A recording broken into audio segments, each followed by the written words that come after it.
البدع والأهواء، أهل البدع العقائدية وأهل البدع السياسية.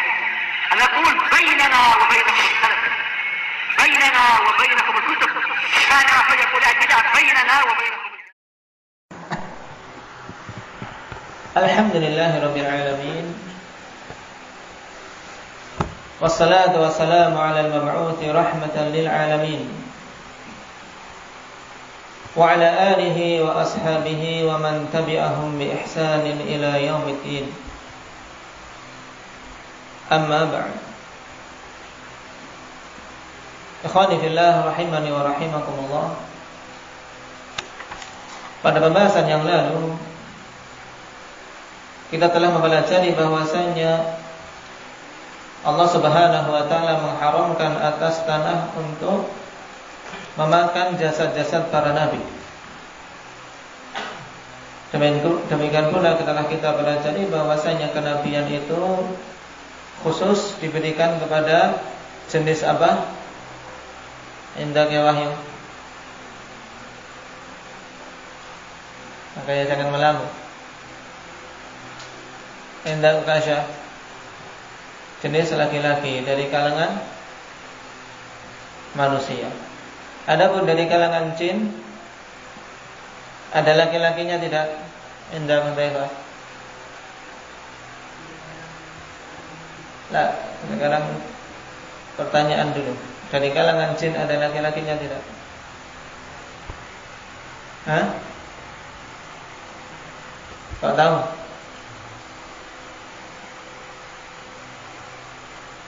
Perkara-perkara yang gaib untuk mengatakan sesuatu hal butuh bukti. Bagaimana kita tahu kalau dari kalangan jin ada laki-laki, ada betinanya?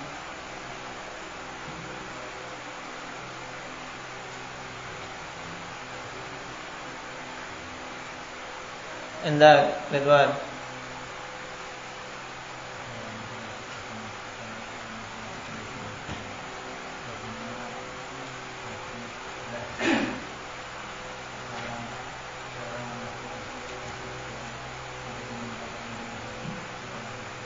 Taib Ahsanta. Berdasarkan hadits Anas bin Malik radhiyallahu anhu tentang zikir ketika masuk WC.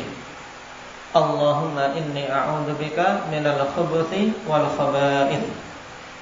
Di sini penetapan, ya Allah, aku meminta perlindungan kepadamu dari syaitan dalam betina, syaitan laki-laki dan syaitan betina.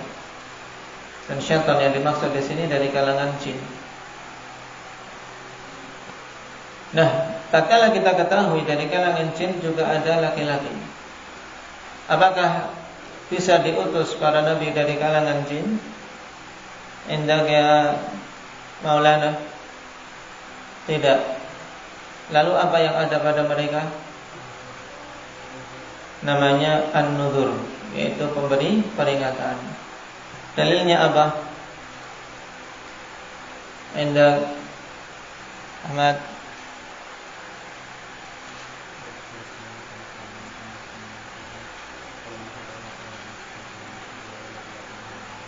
Falamma qudiya wallau ila qaumihim mundirin. Tayyib. Berhubungan dengan kisah para jin yang mendatangi Nabi sallallahu alaihi wasallam, kemudian kembali kepada kaumnya sebagai na'am an-nudhur, pemberi peringatan.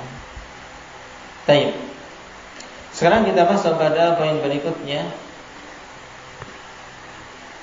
Hal qassallahu alaina qasasa jami'ir rusul?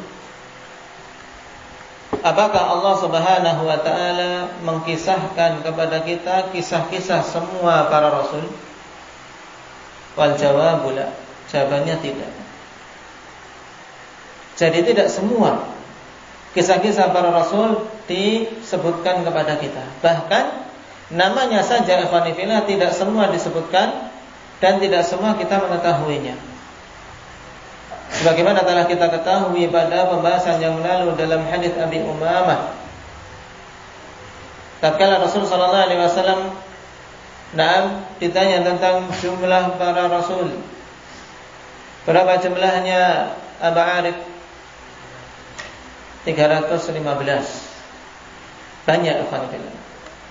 Nah, banyak para rasul yang diutus 315. Kita hanya mengetahui sedikit ya, sebagian kecil daripada rasul-rasul tersebut.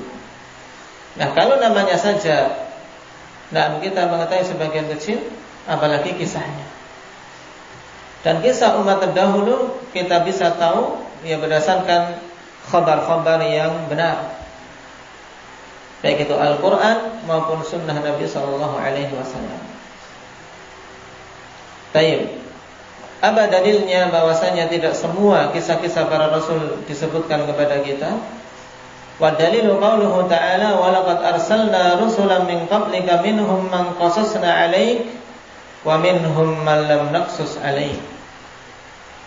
Dan sungguh telah kami utus para rasul sebelummu wahai Nabi. Di antara mereka ada orang-orang yang kami kisahkan kepada engkau, dan di antara mereka ada para rasul yang tidak kami kisahkan kepada engkau. Jadi tentang rasul-rasul Allah Subhanahu wa taala, sebagiannya dikisahkan oleh Allah Subhanahu wa taala dan sebagiannya tidak. Dan kita yakin alhamdulillah pada hal tersebut tentunya terkandung di dalamnya hikmah, terkhusus berhubungan dengan dikisahkannya berita-berita tentang para rasul.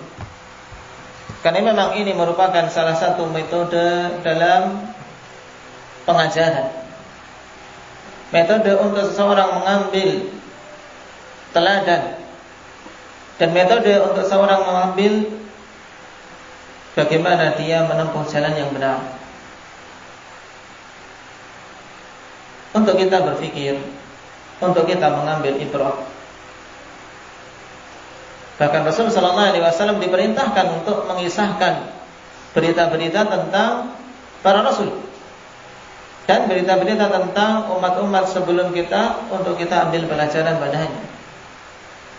Faqsusil qasasa la'allahum yatafakkarun. Kisahkanlah kepada mereka kisah-kisah agar mereka mengambil pelajaran, agar mereka berpikir. Karena memang ikhwani fillah, terkadang ketika kita mendengar kisah yang padanya hikmah, itu lebih mengena pada hati-hati kita. Dan ketika kita betul-betul mendengar kisah yang terjadi dari umat-umat sebelum kita, juga kita akan lebih berhati-hati apabila mereka ini orang-orang yang celaka, dan akan lebih bersemangat untuk meneladani apabila mereka orang yang mulia. Oleh karena itulah penting untuk kita memperhatikan kisah-kisah yang Allah Subhanahu wa taala sebutkan, terkhusus kisah-kisah para nabi. Sehingga di antara metode pendidikan yang hendaknya ditanamkan pada diri anak-anak kita ikhwani fillah, yaitu dengan mengisahkan tentang manusia-manusia pilihan ini. Karena padanya pelajaran yang besar ikhwani fillah. Baik, daripada dikisahkan tentang Thomas Alva Edison, Benjamin Franklin, dan seterusnya. Nah, Einstein, seakan-akan mereka adalah orang yang paling berjasa. Tapi lalai ikhwanillah dengan apa? Dengan makhluk-makhluk yang sangat berjasa pada keselamatan umat, terkhusus di umat akhir zaman ini, yaitu Nabi kita Muhammad SAW. Sehingga tidak boleh sama sekali seseorang memperbandingkan antara jasa beliau dengan jasa selain beliau dari kalangan umatnya. Tidak ada bandingannya akhwanillah jasa Rasulullah SAW. Dan karena beliau diutus rahmatan lil alamin, sebagai rahmat bagi sekalian alam. Tidaklah muslim berjuang kecuali itu adalah bias dari bias-bias diutusnya Nabi SAW. Tidaklah muslim menegakkan kebenaran kecuali itu adalah buah dari jasa Nabi SAW.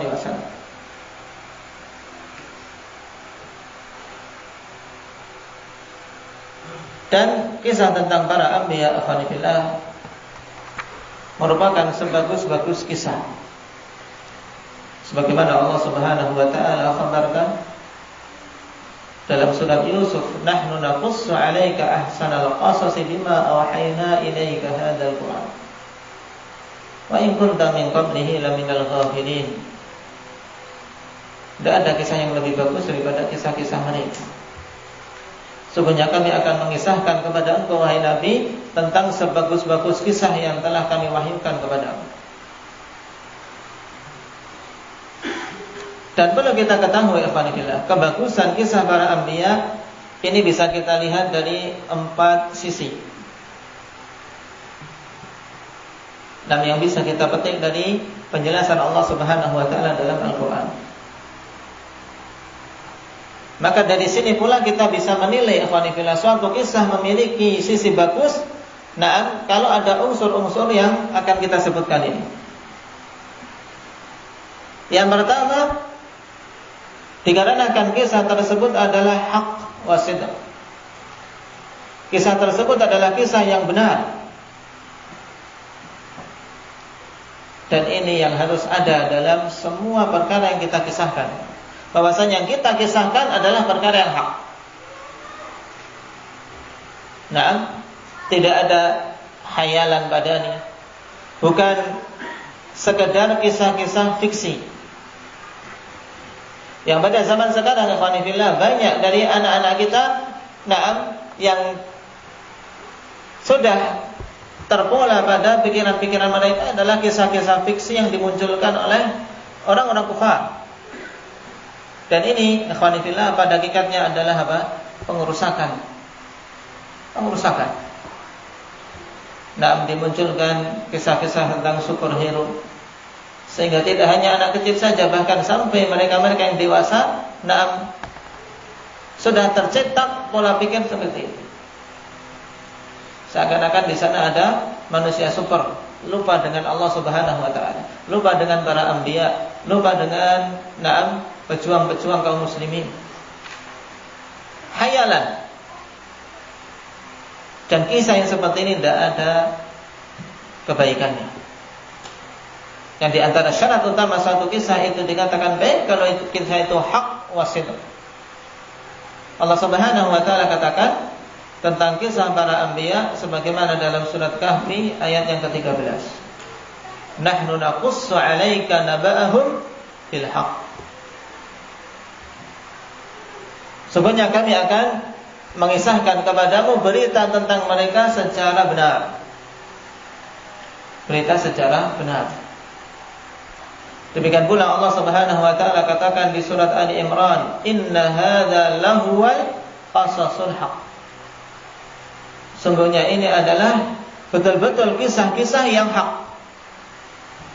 Maka kalau kisah adalah kisah fiksi saja, kisah yang tidak hak, maka ini adalah sesuatu yang batil. Maka kalau sampai muncul pernyataan seseorang menganggap bahwasanya Al-Quran itu sekedar sesuatu yang isinya adalah fiksi saja. Kisah-kisah fiksi. Sesuatu yang fiktif hasil imajinasi. Maka ini kekufuran. Merupakan kalimat kufur yang siapa saja berucap dengan hal tersebut wajib bertobat kepada Allah Subhanahu wa taala. Kisah yang ada dalam Al-Quran semua adalah kisah-kisah yang hak. Dan di antara sebagus-bagus kisah yang hak tersebut kisah para anbiya. Kemudian yang kedua,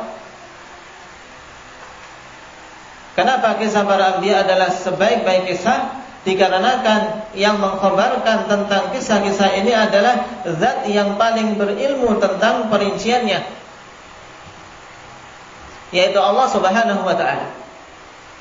Kalau kita perhatikan ikhwanillah, seorang mengisahkan suatu kejadian, masing-masing orang ikhwanillah berbeda nilai bagusnya kisah yang diberikan sesuai dengan kadar penguasaan terhadap apa yang mau dia sampaikan. Dan pada kisah para anbiya yang Allah Subhanahu wa ta'ala sebutkan dalam Al-Quran, yang mengisahkan adalah zat yang paling berilmu, yang mengetahui semua perkara secara detail. Nah, sebagaimana hal ini Allah Subhanahu wa taala tegaskan dalam surat Al-A'raf ayat yang ke-7. Falanaqussanna 'alaihim bi'ilmin wa ma kunna ghaibin. Dan sungguh betul-betul akan kami kisahkan kepada mereka bi'ilmin, dengan apa? Dengan ilmu. Maka ini juga yang hendaknya kita ambil sebagai apa? Sebagai landasan. Kapan saja kita mau menyampaikan berita, mau mengisahkan sesuatu, ikhwani fillah, harus bi'ilmin, bukan sekedar kira-kira. Falanaqussanna 'alaihim bi'ilmin. Sungguh kami betul-betul akan mengisahkan tentang mereka dengan ilmu. Wa ma kunna ghaibin, dan kami saat itu tidaklah apa? Tidaklah ghaib. Maksudnya apa? Pada kejadian tersebut Allah Subhanahu wa taala Maha mengetahuinya. Maha menyaksikan kejadian-kejadian tadi. Sehingga agama kita, nah, ketika agama kita ini diberi kekhususan dari agama-agama sebelumnya dengan sanad, maka kapan saja seorang mengisahkan suatu hal yang dia tidak menyaksikan sendiri, dituntut untuk apa? Menyampaikan dari mana dia mendapatkan berita, dari mana dia mendapatkan kisah. Samurana rizalakum, sebutkan kepada kami apa? Rentetan orang-orang yang apa? Yang menyampaikan berita tersebut kepada kalian. Sebagaimana dikatakan para salaf kita, laulal isnad laqala man syaa ma syaa. Kalau bukan karena sanad, maka orang akan mengatakan apa saja yang dia kehendaki. Nah, sehingga muncul generasi asbun. Generasi apa? Asal bunyi. Nah, generasi asal bunyi. Kemudian sisi yang ketiga, kenapa kisah para anbiya adalah sebaik-baik kisah? Dikarenakan tidaklah disebutkan pada kisah-kisah itu sesuatu pun kecuali apa? Kecuali untuk faedah. Dan tidaklah Allah Subhanahu wa taala meninggalkan untuk tidak mengisahkan suatu perkara kecuali dikarenakan kemanfaatan yang diambil oleh seorang mukmin dari kisah tersebut tidak ada faedahnya. Nah, dan ini penting, karena tidak semua kisah, tidak semua hal yang kita lalui dalam hidup ikhwani fillah dikisahkan, ya tidak. Seorang ingin mengisahkan, hendaknya ambil sesuatu yang memang di sana ada faedah. Dan Allah Subhanahu wa taala zat yang Maha mengetahui mana yang berfaedah dari yang tidak, mana yang paling bermanfaat dan bermaslahat bagi hamba-hambanya, dan mana yang tidak. Oleh karena itulah ikhwani fillah, Allah Subhanahu wa taala sebutkan perselisihan ahli kitab pada jumlah berapa jumlah apa? Ashabul Kahfi. Baik. Kemudian Allah Subhanahu wa taala tegaskan bahwasanya yang mereka ilmu itu hanya sedikit saja. Naam, qur rabbi a'lamu bi'iddatihim ma ya'lamuhum illa qalil. Fala tumari fihim illa mira'an zahira wa la tastafti fihim minhum ahada. Sehingga terkadang seseorang khilaf, berselisih tentang siapa nama Malik, nama Ratu Saba siapa. Dicari, faedahnya sedikit. Yang ingin diambil faedah adalah bagaimana keadaan dia, demikian pula kisah bagaimana dia masuk Islam. Sehingga banyak akhwanillah dalam kitab-kitab tarikh terkadang perkara yang dikhilafkan dengan khilaf yang banyak, padahal tidak ada faedah banyak padanya. Namun apa yang Allah Subhanahu wa taala sebutkan dalam Al-Qur'an, maka tidaklah disebutkan kecuali karena apa? Karena faedah yang terkandung di dalam kisah tersebut.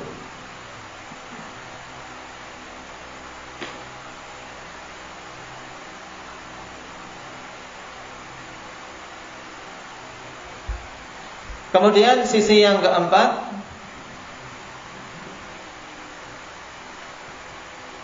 kenapa kok kisah para anbiya sebagus kisah? Dikarenakan maksud dari disampaikannya kisah tadi adalah untuk kita mengambil pelajaran dan mengambil kemanfaatan dengan membacanya dan mempelajarinya. Ini yang penting ya, karena sebagian kaum kalau tidak mengetahui kisah-kisah pendahulu mereka, jarang bisa mengambil pelajaran. Pendahulu-pendahulu kita, alhamdulillah, selamat tatkala mereka memegang tauhid dengan kokoh. Pendahulu-pendahulu kita selamat tatkala mereka sabar dalam menghadapi ujian. Dan pendahulu-pendahulu kita tatkala mereka menegakkan kebenaran mesti akan banyak tantangan. Banyak hal yang kita ambil pelajaran dari kisah-kisah tersebut. Nah, bukan hanya sekedar cerita untuk apa? Untuk mengundang tawa. Cerita untuk mengisi waktu dan kelonggaran, tidak. Allah Subhanahu wa taala tegaskan, laqad kana fi qasasihim ibratun liulil albab. Sungguh telah ada pada kisah-kisah mereka itu ibrah, pelajaran bagi ulul albab, bagi orang-orang yang memiliki pemikiran yang sehat. Taib, ini 4 sisi. Nah, yang menunjukkan tentang bagusnya kisah-kisah para anbiya. Maka jangan sampai seorang muslim ikhwan fillah lalai dari membaca kisah-kisah tersebut dan mengambil pelajaran-pelajaran dari kisah-kisah mereka. Taib, apa saja? Man sayaku hendak ya alim. Ja'far. Tuh. Apa saja 4 tersebut?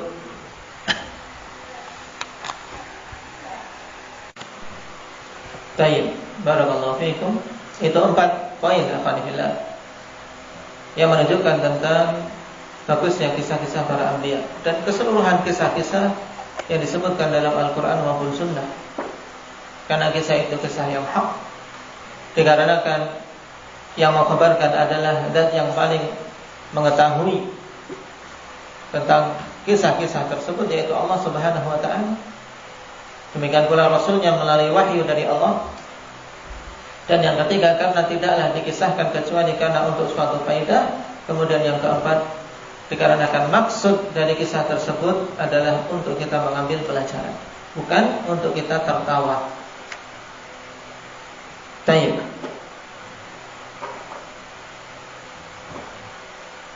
Kemudian alhamdulillah, hal yang butuh kita ketahui juga berhubungan dengan kisah-kisah para anbiya, yaitu bahwasanya kisah-kisah para anbiya tersebut yang Allah Subhanahu wa taala sebutkan dalam Al-Qur'an memiliki athar yang sangat bagus, memiliki dampak yang sangat bagus bagi seorang muslim, terutama dari sisi penguatan iman. Dari sisi penguatan iman. Oleh karena itulah Allah Subhanahu wa taala jadikan kisah-kisah tersebut bagian dari Al-Qur'an. Karena Al-Qur'an alhamdulillah isinya berupa apa? Ahkam dan akhbar. Nah, berupa hukum-hukum dan berupa apa? Pengkhabaran-pengkhabaran. Dan di antara akhbar yang Allah Subhanahu wa taala sebutkan di dalam Al-Qur'an adalah tentang kisah-kisah para anbiya.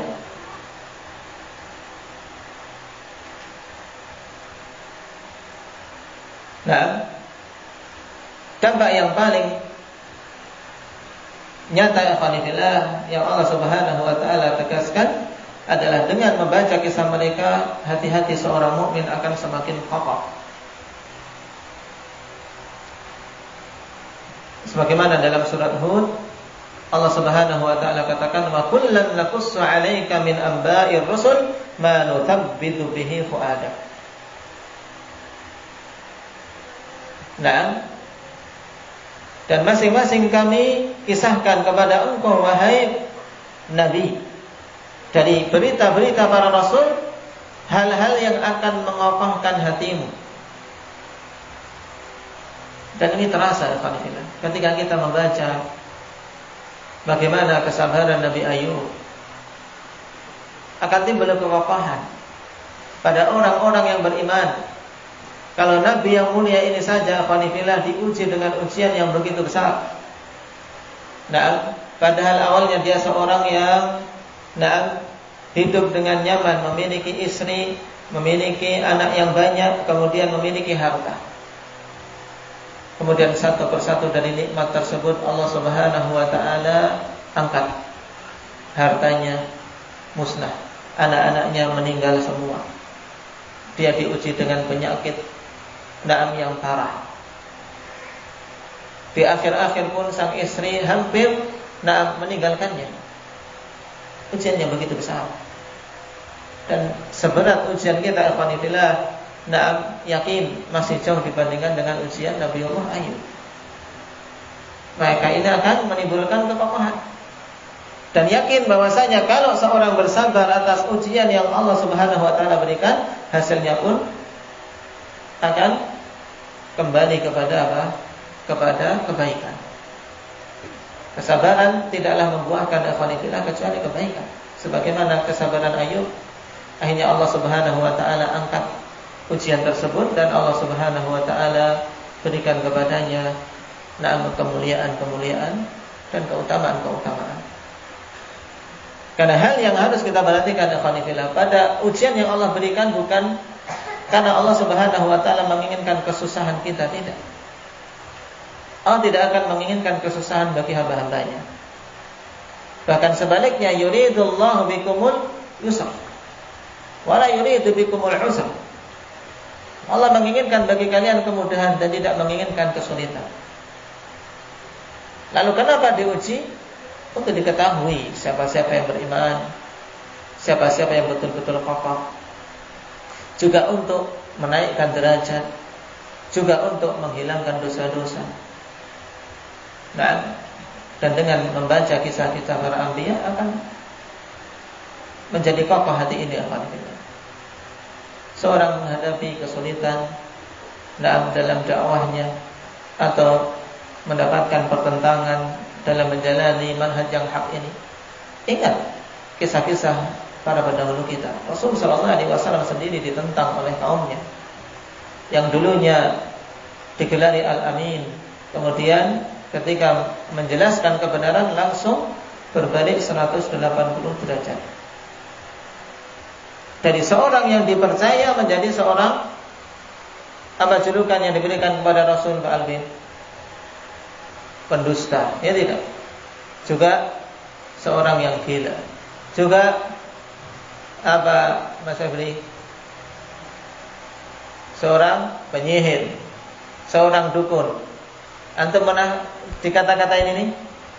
Belum kan? Alhamdulillah, berarti masih kecil ujian kita. Nah, terkadang baru dikatakan, oh dia ikut ajaran sesat, santai saja. Nah, santai saja. Nah, masih jauh kalau dibandingkan dengan julukan-julukan yang digelarkan kepada Nabi kita Muhammad SAW. Nah, menjadi apa? Kokoh hatinya. Kemudian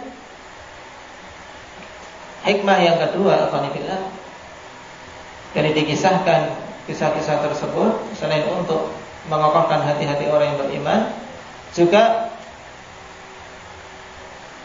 dikarenakan kisah-kisah tersebut adalah jalan untuk kita bisa mengetahui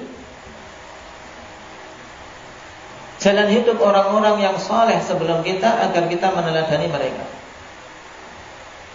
Dan ini penting. Makanya di antara hal yang dinasihatkan oleh para ulama dalam kitab-kitab mengenai apa? Mengenai adab menuntut ilmu dan metode dalam menuntut ilmu, jangan lalai dari apa? Membaca sirah ulama-ulama terdahulu juga.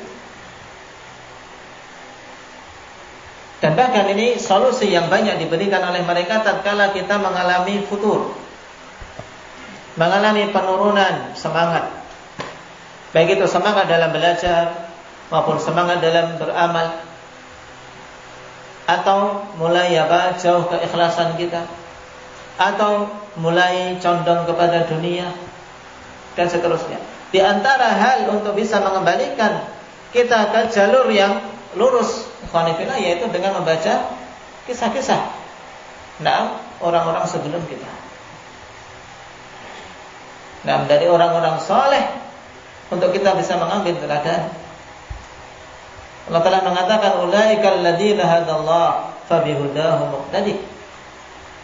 Setelah mengisahkan para anbiya, kemudian Allah tutup, mereka itulah orang-orang yang telah mendapatkan hidayah dari Allah. Maka dengan petunjuk mereka lah hendaknya kalian mengambil teladan. Ambil teladan dari mereka-mereka yang telah selamat. Karena perkara yang mulia ikhwanifillah tidak akan mungkin bisa dicapai dengan apa? Dengan santai-santai. Dan ingat para anbiya mencapai kemuliaan yang paling tinggi dalam kedudukan tingkatan-tingkatan manusia ikhwanifillah dikarenakan dalam kesabaran mereka dalam menghadapi ujian. Karena ujian mereka ujian yang paling besar. Asyaddun nasi bala'an al-anbiya tsummal amthal fal amthal. Orang yang paling keras ujiannya adalah para anbiya. Kemudian orang-orang yang pilihan sebagaimana mereka, kemudian orang-orang pilihan sebagaimana mereka. Baik.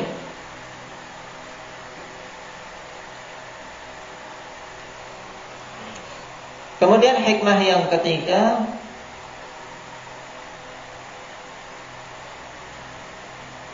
bahwasanya dengan kisah-kisah tersebut kita bisa mengetahui jalan untuk mengetahui bagaimana mendapatkan kekokohan di muka bumi dan bagaimana mendapatkan pertolongan, serta juga kita mengetahui jalan bagaimana hasil akhir yang dicapai oleh orang-orang yang zalim. Ingin kokoh, ingin berkuasa, ingin mendapatkan kejayaan di muka bumi ikhwanifillah, maka kaum muslimin harus melihat kisah-kisah para anbiya, bagaimana mereka Allah Subhanahu wa taala berikan kekokohan dan pertolongan.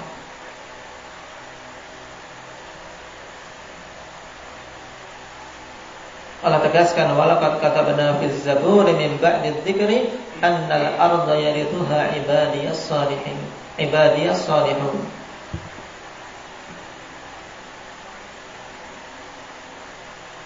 Sungguh telah kami tulis di dalam Zabur setelah Az-Zikr, bahwasanya bumi ini akan apa? Akan Allah Subhanahu wa taala wariskan kepada hamba-hamba yang saleh. Bumi ini akan Allah Subhanahu wa taala wariskan kepada hamba-hambanya yang saleh. Dan ini sangat tegas ya Fanifillah. Jalan kekokohan kaum muslimin dan kejayaan mereka ya dengan apa? Berusaha mewujudkan kesalehan ini. Bagaimana seorang dianggap saleh? Kriteria seorang yang saleh itu yang bagaimana? Jangan sampai lupa ini. Kriteria seorang dianggap saleh. Akhdani. Apabila dia berusaha untuk memenuhi hak Allah saja, salat, zakat, tapi dengan teman main tonjok, dengan istri, kasar, dengan anak dan ngasih makan. Dia menunaikan hak Allah juga secara bisa dikatakan saleh bagaimana? Juga memenuhi hak-hak sesama hamba. Baik. Jadi ini kriteria saleh ikhwanifillah, yaitu man qama bi huquqillah wa huquqi ibadih. Yaitu siapa saja menegakkan hak-hak Allah, dia menunaikan hak-hak Allah Subhanahu wa taala dengan baik, karena itu adalah hak yang paling utama yang wajib kita tunaikan. Kemudian setelah itu adalah hak-hak hambanya. Tidak dikatakan soleh kalau dia hanya sekedar bagus dengan tetangga, bagus dengan manusia dalam muamalah, tapi terhadap hak Allah dia kesampingkan. Sebagaimanapun tidak dikatakan soleh kalau dia hanya berkutat pada ibadah-ibadah kepada Allah saja, salat, puasa, haji, tapi tidak mempedulikan hak-hak sesamanya. Mulutnya kasar, perbuatannya banyak menyakiti saudaranya, ini tidak dikatakan soleh. Tapi seorang yang soleh, ikhwanifillah tadi, bagaimana ditegaskan oleh Imam As-Sa'di dan yang lainnya, man qama bi huquqillah wa huquqi ibadi. Siapa saja yang menegakkan hak Allah Subhanahu wa taala dan hak-hak hambanya. Jadi ini 3 hikmah utama. Nah, didatangkannya kisah-kisah para anbiya baik dalam Al-Quran maupun yang lainnya. Apa saja tadi sebelum kita tutup? Indah ya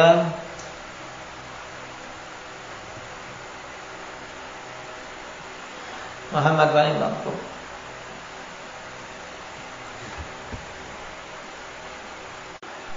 Asanda. Yang pertama dan ini paling penting ikhwanifillah adalah untuk mengokohkan hati-hati kita, mengokohkan hati-hati orang yang beriman. Kemudian yang kedua, untuk kita mengetahui jalan orang-orang soleh sehingga kita mengambil teladan. Dan yang ketiga, untuk mengetahui jalan bagaimana tercapai kemuliaan, bagaimana jalan mendapatkan pertolongan dari Allah, dan untuk mengetahui jalan yang akan didapat oleh orang-orang yang zalim.